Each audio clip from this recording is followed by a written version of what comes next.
Hello, everyone, and welcome to episode 24 of English with Tim, the podcast where you can learn English in depth and detail.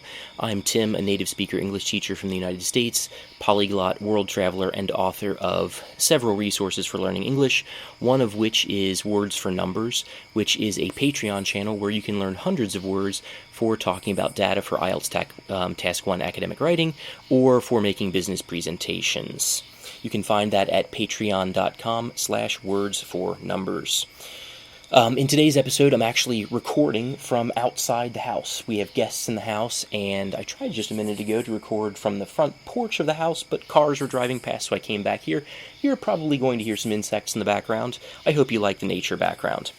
So, today's episode is the second part of our discussion of gerunds, base forms, and infinitives. Let's just do a very quick review of each of those things. Remember that the base form of a verb is the form of a verb that does not include the particle or small word to and also has no endings on it. So, examples: put, get, take, walk, sleep, be, and should. Those are all base forms. No endings on them, no to before them. Next form, second form of the verb we're going to deal with today is the infinitive. So the infinitive is the base form plus to before the verb. So here are some infinitives: to put, to get, to take, to walk, to sleep, and to be. You will notice that the modal verb should has no base form. This is also true of all the other modal verbs. You do not use to before them.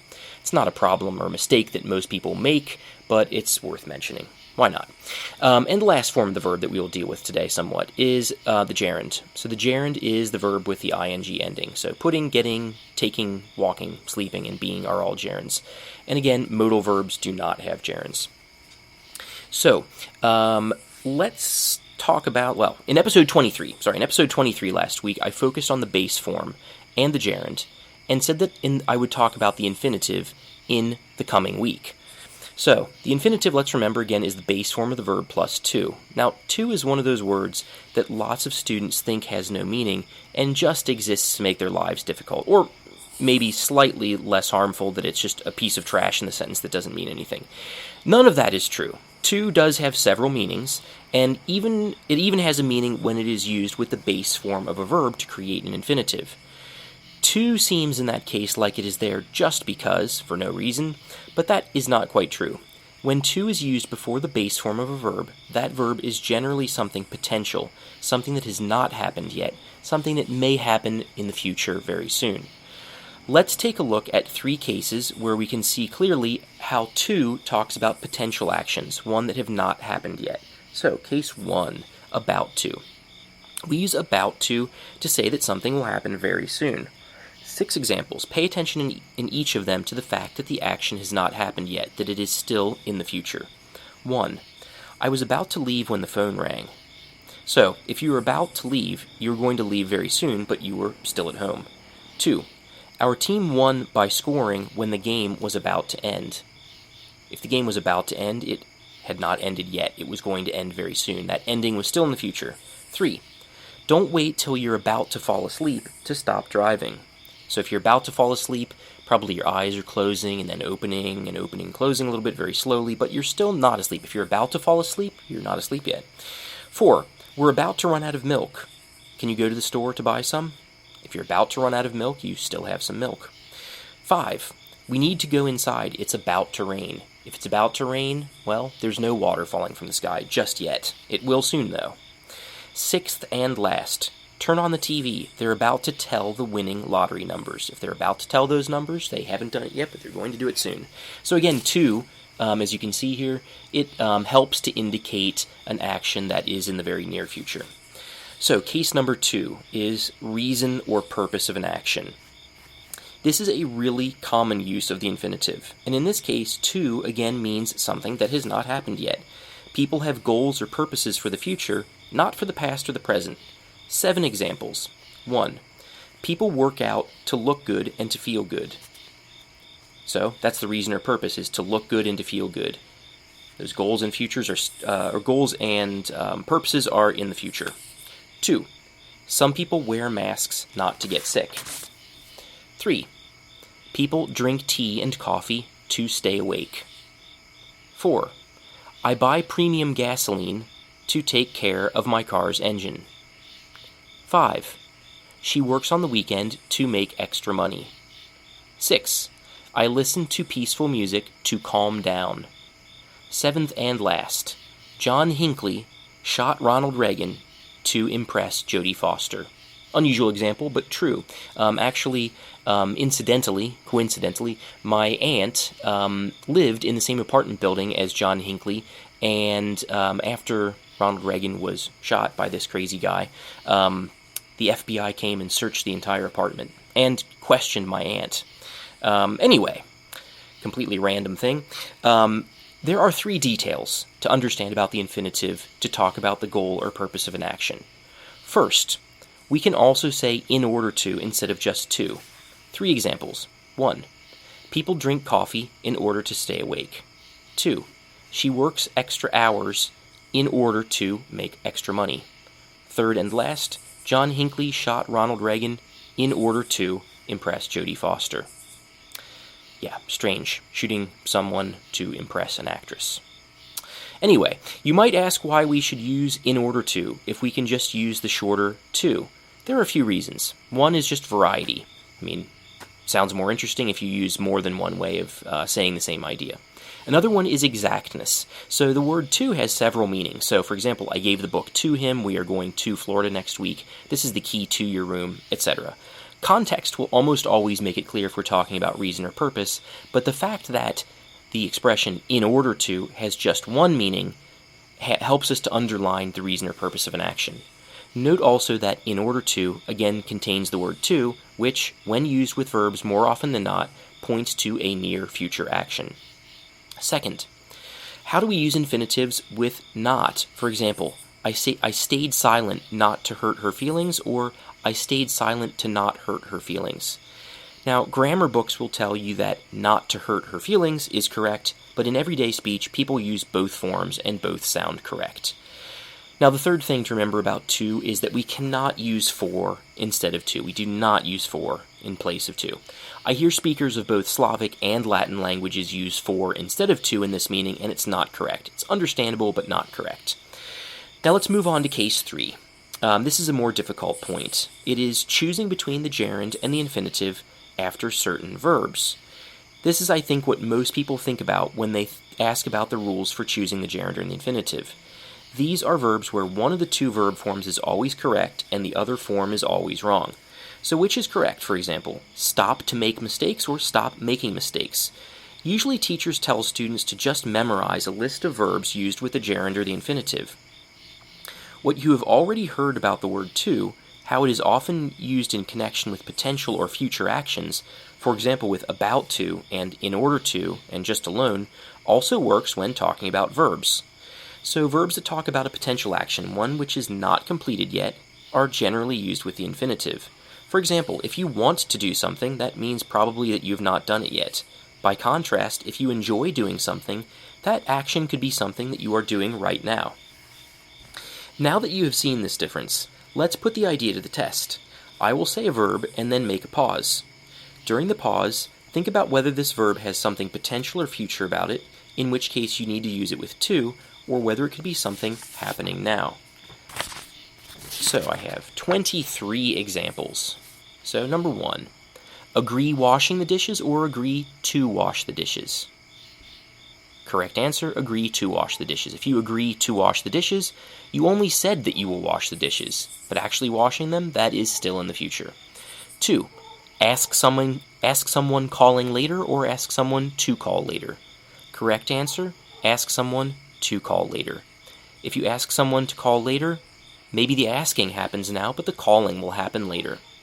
3, decide buying a car or decide to buy a car?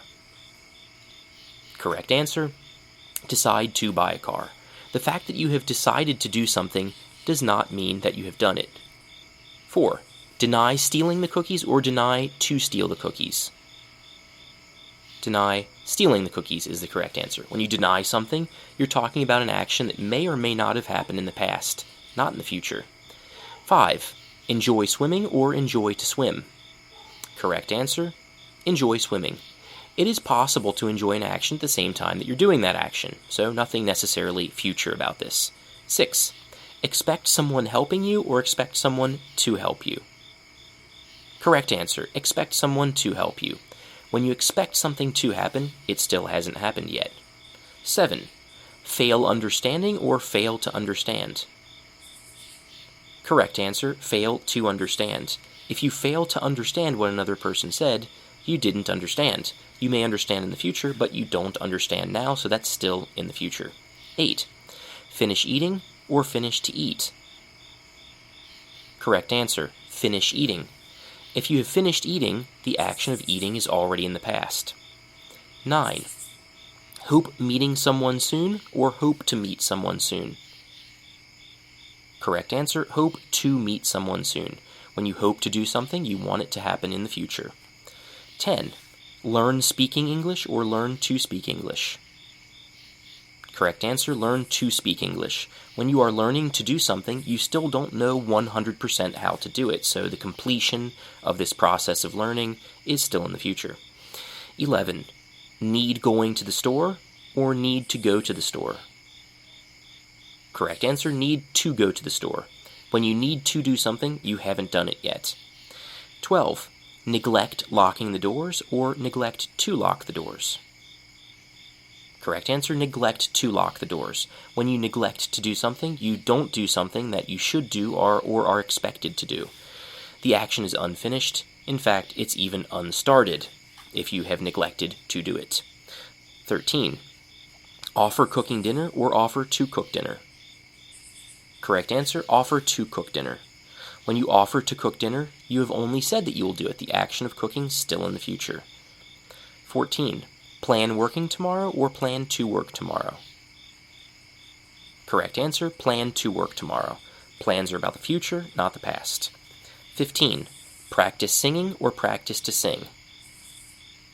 Correct answer. Practice singing. 16.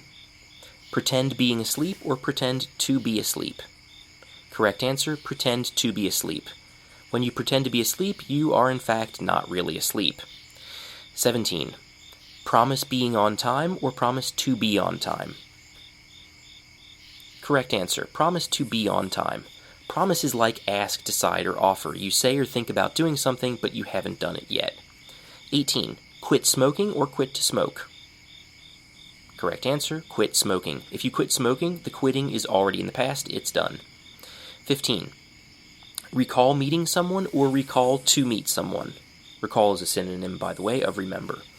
Correct answer. Recall meeting someone. If you recall meeting someone, you remember it, and therefore it happened in the past. 20. Refuse working or refuse to work. Correct answer. Refuse to work. When you refuse to do something, you don't do that action, so that action remains unfinished and in the future. 21. Wait being served or wait to be served. Correct answer. Wait to be served. So if you're waiting to do something, that means that you have not done it yet. 22. Want sleeping or want to sleep. Correct answer. Want to sleep. Obviously, if you want to do something, you still probably haven't done it yet. 23rd and last, would like drinking tea or would like to drink tea. Correct answer. Would like to drink tea. So how did you do? How many times did you correctly say whether a verb combines with the gerund or the infinitive? 23 questions. How many times did you get it right? And did the this little trick with to work for you? How helpful was it? Interesting for me to find out. And now let's actually move back. We've talked a lot about the infinitive, and I've tried to really bring home that point that the word to means something in most cases, and that to talks about something, some kind of future action when it's used with verbs. But let's shift back a little bit to the gerund. Let's now contrast the gerund with, verbs that take the gerund with verbs that take the infinitive. So verbs that are used with the gerund, for example, enjoy doing something, they're more present. They could be happening at the time of speaking. This, again, is in contrast to verbs with the infinitive, where they tend to be verbs that are unfinished at the time. So, 8 examples. 1.